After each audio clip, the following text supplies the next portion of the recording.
नमस्कार दोस्तों, you are most welcome on my YouTube channel English by doctor Mukesh Yadav. Today we are going to discuss practice set 16। जैसा कि आपको मैं पहले बता चुका हूँ, प्रैक्टिस सेट 20 तक आपके मॉडल पेपर्स हैं और 20 के बाद आपके एसएससी सीजीएल के पेपर आपको मिलेंगे। प्रीवियस ईयर के एग्ज़ाम्स में आए हुए सभी को हम 1 बाय 1 सॉल्व करेंगे और सभी मॉडल्स और प्रीवियस पेपर्स की जो आपका पीडीएफ है वो आप मेरे टेलीग्राम चैनल से आप वहाँ से पीडीएफ डाउनलोड कर सकते हैं। लाभ जब भी मिलेगा पहले आप उन्हें एक बार सॉल्व कर लीजिए और यूट्यूब पे आकर के आप पेपर को 1 बाय 1 आप एक्सप्लेन देख लीजिए ताकि कहाँ हमसे गलती हो रही है उसे हम सुधार सकें। यदि आप चैनल पे पहली बार आए हो तो चैनल को सब्सक्राइब कर लीजिए। यदि वीडियो अच्छा लगे तो लाइक ज़रूर करिएगा। प्रैक्टिस 16 में सबसे पहले दे रखा है choose the opposite meaning of the following words. आपको एंटोनाइम बताना है और पहला इसका क्वेश्चन दे रखा है ऑस्ट्रेसाइज, और ऑस्ट्रेसाइज का मीनिंग होता है देश निकाला, देश निकाला। अब ऑप्शन देख लेते हैं। ऑप्शन ए क्रूसीफाई होता है सूली पर चढ़ाना, सन मीन्स सीधे खड़े, डिस्कार्ड मीन्स रद्द करना और पैट्रोनाइज मीन्स शरण देना। तो देश निकाला का अपोजिट क्या होगा? शरण देना होगा, यानी पैट्रोनाइज हो जाएगा ऑस्ट्रेसाइज का opposite meaning. Next question number 2 है अनअप्रोचेबल। अनअप्रोचेबल का मीनिंग होता है पहुंच से बाहर या पहुंच से परे। पहला ऑप्शन है एसेसिबल, और एसेसिबल का मतलब होता है पहुंच में। ऑप्शन बी विड्रॉ मीन्स वापसी या निकालना। ऑप्शन सी कैजुअल मीन्स आकस्मिक, और ऑप्शन डी अनक्लियर मीन्स अस्पष्ट। तो इसका ऑप्शन हो जाएगा असेसिबल। अगला है choose the most opposite meaning of the following words. Jinx, और जिंक्स का मतलब होता है आपका जादू करना।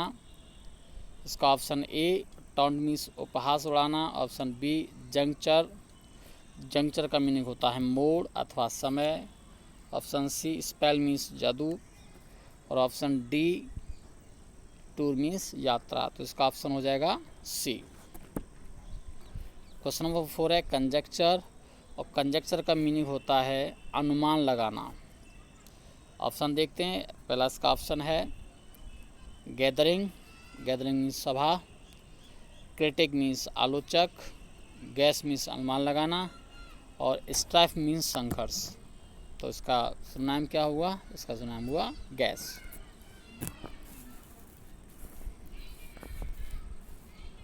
नेक्स्ट है choose the meaning of the following idioms and phrases.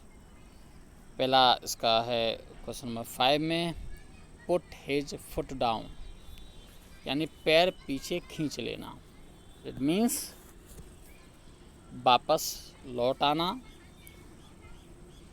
Option A है नॉट टू यील्ड, और नॉट टू यील्ड का मीनिंग होता है न मानना। ऑप्शन बी विड्रॉ, इसमें टाइपिंग मिस्टेक है, बीच में ये स्पेस नहीं है यहाँ। विड्रॉ मीन्स वापस आना। रिजाइन मीन्स नौकरी से त्याग पत्र देना, और कंसीड मीन्स स्वीकार करना। तो इसका ऑप्शन हो जाएगा बी विड्रॉ। क्वेश्चन नंबर 6 ऑनेस्टनेस, और ऑनेस्टनेस का मीनिंग होता है मुसीबत में होना, किसी विपरीत परिस्थिति में होना। और ऑप्शन ए है कंफर्टेबल मीन्स आरामदायक। ऑप्शन बी अमंग थॉर्न्स का मतलब है कांटों के बीच में, और डिलेमा का मीनिंग होता है दुविधा में, असमंजस में, और डी अनप्लीजेंट सिचुएशन। तो इसका ऑप्शन डी हो जाएगा अनप्लीजेंट सिचुएशन। क्वेश्चन नंबर 7 है choose one word of the following expressions में one who copies from other writers, जो अन्य राइटर की कॉपी करता है, साहित्य चोरी करता है। इसके लिए आप ऑप्शन देखेंगे। ऑप्शन ए है एंटागोनिस्ट, एंटागोनिस्ट का मीनिंग होता है विरोधी। ऑप्शन बी प्लेगियरिस्ट, और प्लेगियरिस्ट का मतलब होता है साहित्य चोरी करने वाला। ऑप्शन सी ऑफेंडर मीन्स अपराधी, और ऑप्शन डी कंटेनर मीन्स होता है प्रतियोगी, तो इसका ऑप्शन आपका हो जाएगा साहित्य चोरी करने वाला, option B. Question number 8, the study of growing garden plants, यानी फ्रूट प्लांट्स की बात कर रहे हैं। गार्डन प्लांट मतलब फ्रूट प्लांट्स की हम बात कर रहे हैं, तो ऑप्शन हम देखेंगे हॉर्टिकल्चर बागवानी, ऑप्शन बी नर्सरी मीन्स संवर्धन स्थान, ऑप्शन सी नोमेनक्लेचर और इसका मीनिंग होता है पारिभाषिक शब्दावली, ऑप्शन डी ऑर्चार्ड मीन्स फलों का बगीचा। तो जहाँ पर फल वाले पौधे उगाए जाते हैं उसे कहते हैं बागवानी यानी हॉर्टिकल्चर। नेक्स्ट है choose the suitable option of direct और इनडायरेक्ट स्पीच। डायरेक्ट में बहुत इंपॉर्टेंट पॉइंट ध्यान रखना है। पहले हमें ये देखना है कि ये हमारा कौन सा सेंटेंस है। ये हमारा एक्सक्लेमेटरी सेंटेंस है, पीछे साइन ऑफ इंटरजेक्शन है। और एक्सक्लेमेटरी सेंटेंस को जब हम इनडायरेक्ट बनाते हैं तो सेड या सेड टू को एक्सक्लेम में बदला जाता है। हाउ या वॉट वाले वाक्यों में हाउ या वॉट के स्थान पर वेरी या ग्रेट लगा देते हैं अकॉर्डिंग टू मीनिंग।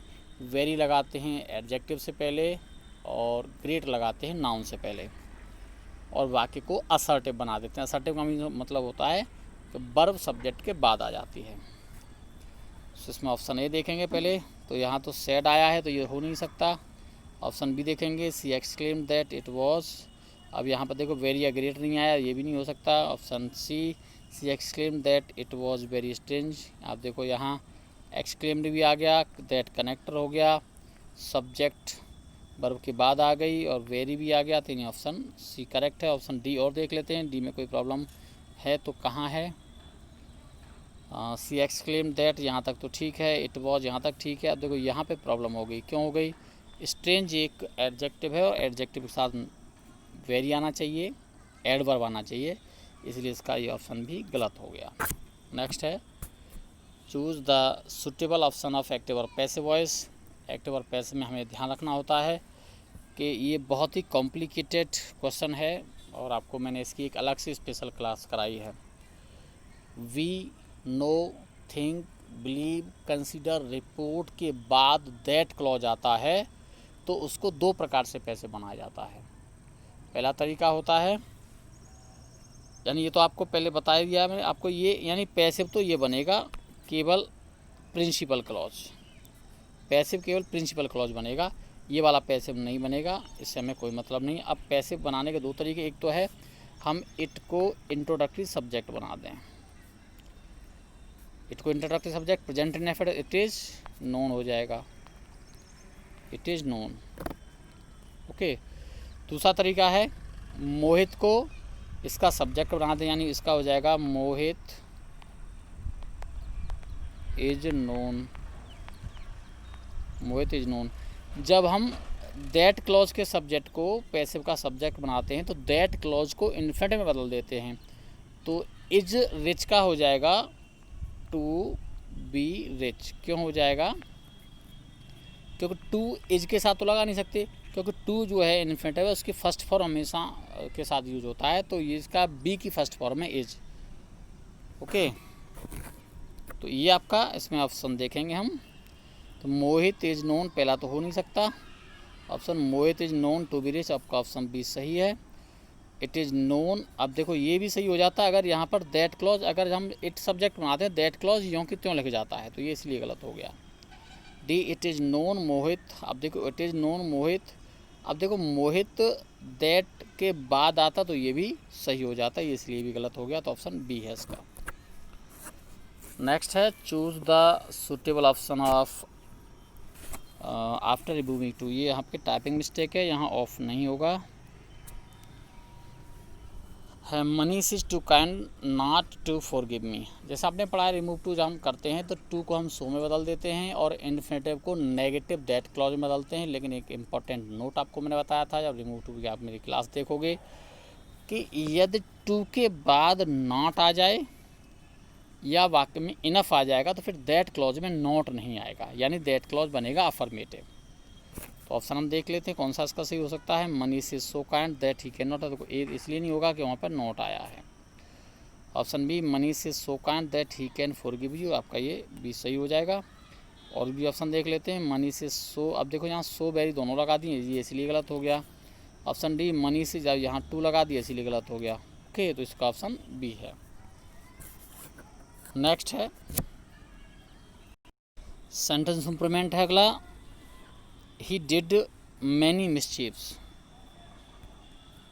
यानी ये जो पार्ट आपका अंडरलाइन कर रखा है इस जगह पे आपको देखना है कि ये पार्ट सही है अथवा गलत है। अगर गलत है तो कौन सा आपका सूटेबल ऑप्शन आएगा, और सही है तो फिर आपका फिर नो इम्प्रूवमेंट लगेगा।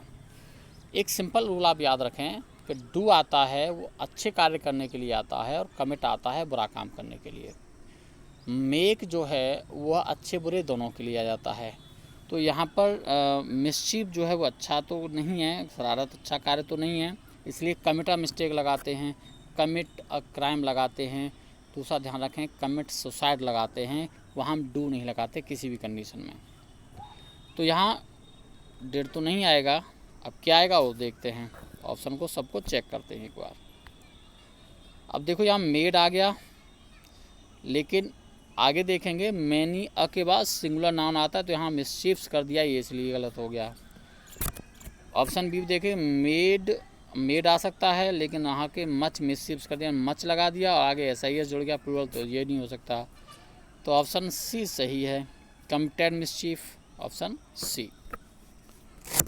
नेक्स्ट है let's buy a new sari with the annual bonus can't we. देखिए क्वेश्चन टैग में आपको मैंने बताया था लेटस वाले वाक्यों का क्वेश्चन टैग होता है सेल भी, हमेशा ध्यान रखेंगे लेटस वाले का सेल भी होता है। नेक्स्ट है filling the blanks with the most suitable option. He aimed his pistol, ये आपका फिक्स प्रपोजिशन से है, और फिक्स प्रपोजिशन में एम के बाद एट आता है। फिक्स प्रपोजिशन में एम के बाद एट आता है, तो इसलिए ऑप्शन डी आएगा। नेक्स्ट क्वेश्चन है द मुगल रूल्ड ओवर।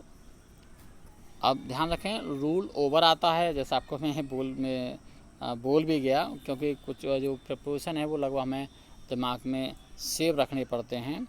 तो रूल्ड ओवर आता है, ऑप्शन बी। नेक्स्ट है सी हेल्प। अब इसमें देखिएगा ऑप्शन आपके पास है मच है, मैनी है, लार्ज नंबर ऑफ है, एवरी है। अब बताइए कौन सा ऑप्शन इसमें सही आना चाहिए।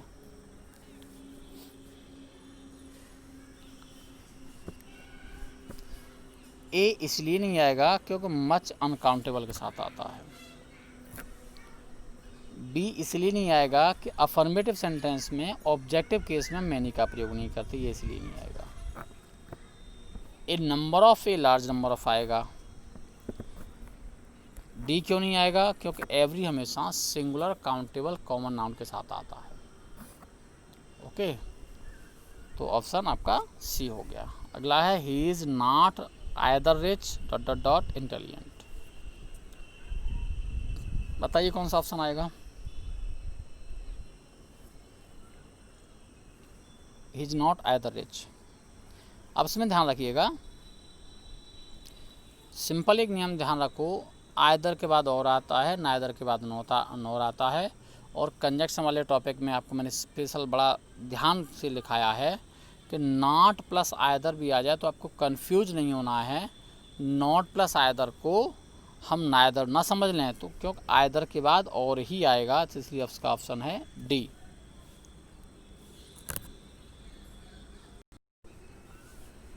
सो उसमें आपका अगला है एरर पार्ट को देखना है। इस सेंटेंस में कोई एरर पार्ट तो नहीं है।